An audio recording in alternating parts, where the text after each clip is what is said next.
আমাদের গ্রাম বাংলা মান্দা দরিদ্র ইউনিয়নের দরিদ্র নদী ওই হঠাৎ করে নদীর আজকে পারে হয়েছে ও কি পরিমাণ ক্ষয়ক্ষতি হয়েছে ও ওইটা জানবো আসেন আসেন আসেন ওই ভাই শুনবো ওই হঠাৎ করে যে পানিটা ছাইছে ওই কার কি ক্ষতি হয়েছে ক্ষতি হয়েছে লোকের যে বহুত মালামাল ভাসে গেছে বালু ভাসে গেছে পাথর ভাসে গেছে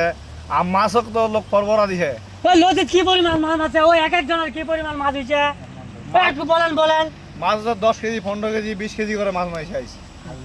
এইবার এই পাশে দেখান এই পাশে ওই আমার চাচাকে প্রশ্ন করবো এই চাচা এই পাশে ঘুরেন এই পাশে ঘুরেন ওই চাচা নদীর আর কি অবস্থা একটু বলেন ওই যারা পাথর তুলে নদীতে ওদের কিছু বলেন পাতা তোলা তো বাদ কাল 2 দিন ডাঙাত বসা যাও জাল পানি উঠে না আজকাল বিচর দিছু আজ আলুতে একবার ভরাট পানি